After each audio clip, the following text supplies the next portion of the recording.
Hey, this is Time Bomb, and if it's your first time checking out the channel, hit that subscribe button to catch all the updates.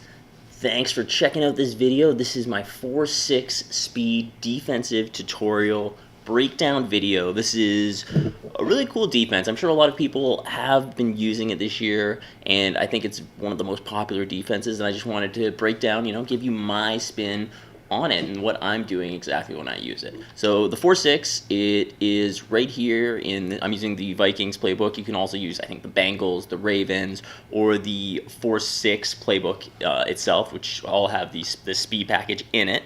And you just use the right stick to just get a different package. That's how you alternate the packages in any formation. So you can see just scrolling over once, you're going to the right, you're going to bring up that speed package. And there's not too many plays in it, just 9 plays. And what I really like to use is just the cover 3, the cover 2 invert, and the engage 8. Those are the 3 plays that I like to use just to stop everything. I feel I can pretty much break down any pass, any run with those 3 plays essentially, and I really heavily modify the engage 8 depending on what my opponent's using. So let's start with the cover 3, and I'll just break down exactly how I'm using it. Okay, and just give a random play for my own opponent. So the first thing I do is I press Y or triangle, and then to the right on the left stick, which will base a line. And then I move both of these outside linebackers, who are actually your CB 3 and 4, that's who's going to replace them. I move them outside. Then I hit Y again, down on the right stick, then Y or triangle again, and up on the right stick, so I get these cloud flats on the field. Sometimes I'll even really move my CB right over here, so if they run an out route or a C route, he's going to back up and cover them. You're going to want CBs with 9-1 zone in those locations. I'll often also put my my right end or my left end on a spy just to help out, and if the quarterback does roll out, then I'll start clicking in on the right stick to send that guy. Now the last thing is you're going to want to double click Y or triangle again, hit your CB and go up on the left stick, then Y, double tap Y or triangle again, B, and up again on the left stick. For both of those CVs, what that's going to do is going to put them into an outside third, which just is better coverage than your typical deep blue that you're getting on this cover 3. So that's the setup for it, which seems like a lot, but you can actually do it pretty quick. And not the greatest run, you got a few yards on it, but what I like about this defense is that it's versatile. You can stop the run and the pass with this defense. So let's try it out one more time. So I'm going to base a line, down on the right stick, up on the right stick, then I'm going to move my CB or my outside linebackers over, double tap Y or triangle up to get them into these deep blues. So I've got everything set up there, and I'm going to use this CB right here. Also, sorry, forgot to put him in a spy. And what I like to do is just use this linebacker, and if it's the run, I'll shoot the gap over here or follow over with the running back over there if need be. And then if not, then I'm just going to kind of use her in this area. I'm not going to follow someone too far over here. If they do, then I'll give it up for the cloud flat here that we're seeing of that outside linebacker. So that's basically my responsibility. So let's see what the computer brings for us. We got a passing play coming over the middle, and we're able to keep them 5-6 yards there. So it just shows the power of a good defense like this. All right, let's see our next play. Now again, we're in our speed package. The next play I like to do is this cover 2 invert, which I'm gonna keep it pretty stock. Maybe I'll see, we got a run play against us here. No wham, but let's just try this. Let's see this dive kind of around it. So, I'll just hit Y or triangle again and base a line. Occasionally, not always, if I'm very confident they're running, I will press them down. Now, the danger when you press down is it makes it very easy for your opponent to bomb you deep. So sometimes I'll even, after pressing, I'll just walk my CBs back a little bit so it's not as obvious. Like as soon as they're coming out, I'll do that. Now, also, the last adjustment is with my safety here, is in the mid-read. I'll move him in, double tap on him, or double tap Y to bring him up, and put him into a middle third in the field here. So if you're sure that they're running, you can just kind of hold LB, and then he'll shoot the gap automatically here. And if it's a passing play, then I'll just kind of tap LB. I'll just tap B button and click off of him to someone on the D line, just because I don't want to play that in the deep blue. So you can see this is a pretty good run support, run stopping play right here. They're going to shoot the gap even not doing anything, and that's the second play I like to use it. If you do end up having a passing play against you, there is, you know, it can get burned kind of deep if you're not ready for it sometimes in this play, but this play is not bad against it too, because it has the cloud flats out there. Oh, he's going to break that tackle. Because he has the cloud flats there, you can cover some out routes and some of those C routes, so it's a decent play against the pass for that reason, but it's not what I'm going to go to stop the pass specifically.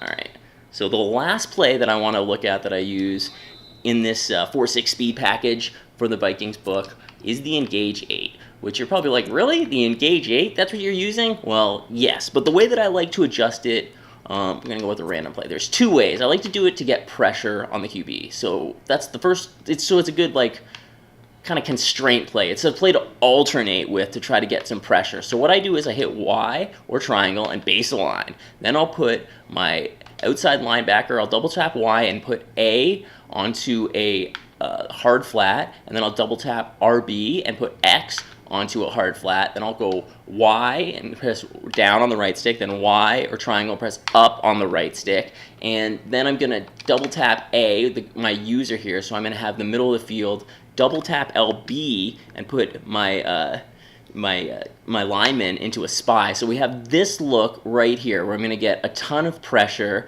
plus I have coverage outside, and I'm going to be looking in the middle. So as long as I can cover everything right off the bat, then I should be able to lock down any passing plays. I don't really think he's passing here. Oh, he is. Play action. He's got a man right open over the middle and burns me right in there. So I guess we see just the danger of this play really right here. But I find if I have a quick user and I'm able to get at him quick enough here, let's see if I can get something better going on. Alright, and I'm even going to hover close to the line here. Got him in a cloud flat now. No, I don't, eh? Got him in the cloud flat. Alright, let's see what we can do here. Shut this defense down. Now he's running, but we're shooting those gaps. Don't break that tackle. Oh, wow. Holy smokes. Well, at least he shot the gap and got there and should have made the tackle in the backfield. You got secure tacklers instead of like the Vikings players here. You should be able to do it, but let's try this one more time. See what we can do. Kind of looking pass here. Okay, all right. I'm gonna bring the pain, bring the ruckus to him here. Oh yeah, he's drawing back to pass. There we go, shut it down there. Made the big hit on the contact, got the stop. So that's what I'm talking about. That's more of what I'm seeing with this play. So I think what we should do is take a look at some of the gameplay footage that I have here as well from using this defense. So we're starting off with the cover 3. You can see my guy hovering, moving in, and we're able to make that first hit in the backfield. A couple more guys are going to get in there, and we're going to make that stop. The other thing, like I said, it's good at stopping the run, but where I really like it is I get a ton of AI picks. They're just jumping so many routes in this formation. People are going to try to make these little out routes, make these little C routes, these little post routes, but these CBs on the outside, the 3 and 4 that you have there on those outside linebacker, they are just going to jump all of those routes for you. If your opponent has to precisely put them in, they've got to be low ball passing right when you're cutting. They've got to be taking advantage of you big time, because if they're just trying to lazily do it or assuming those things are going to get there, no, it's not going to happen. These CBs are going to jump so many routes for you. And then if once that happens and they start to get, just locked down, they see they're in the box, they're going to try to attack your user a whole lot more. So that's when you can start defending the middle of the field, getting those big user lurks, and taking the ball back for you. See, like I got a couple of them right there over in the middle of the field where I'm just like baiting my opponent and then cutting back, grabbing those picks. So now I think I've got some footage of, this is the cover 2 invert. We see me jumping in here, and he should have had the tackle in the backfield. He got burnt, but he had enough run support there from the next 3 guys that he's able to get the run stop. See, we see here he does, cut back, nice move by him, but then we see 3 guys in pursuit, able to get there. I get the user hit stick, close to getting a fumble, I felt. Very close on that one. And here we got some of the Engage 8 footage that I was talking about here. Tries a little play action, motions out, pressure gets there, I get a big sack. So that's what you're really looking for, because I feel like if he does try to play action, he's going to get sacked in the backfield on that Engage 8. Another play action play, taking too long to get pressure, but I've got a good user, and eventually it does get in there. I think I may have clicked to spy in to start to send the hounds and get that one. So here we go. I even had a little late press on my opponent there, and he felt the pressure, I guess, too early, thought there was an opening, and saw some people blitzing, but I'm able to come up with a big little pick there in the midst. So that's kind of the way that I run my 4-6 speed. Give that a try for yourself. Try mixing that in. Depending on what book you're using, you'll have some other options. Probably the Bengals might be one of the best bets, just because they have some of the nickel 3-3-5 wide and odd that are very popular. They got some of those meta plays from earlier in the year. I think the 4-6 book I'm not too crazy about, just because it only has like a 3-4 bear with it, which I don't like at all. And then there's a dollar. There is like a nickel that's okay in it that I like, but you feel a little limited, I thought, when you're using it. And the Vikings book, I just personally like it. It's been a book that I've used most of the year, so I'm pretty comfortable calling from it. I have a 4-3 as well to use if the 4-6 isn't working for me. So I have a couple defensive schemes, but check out which playbook is best for you. And thanks a lot for checking out my 4-6 speed defensive tutorial. If you're down with this, hit the subscribe button. I've been Time Bomb. I'll catch you guys later.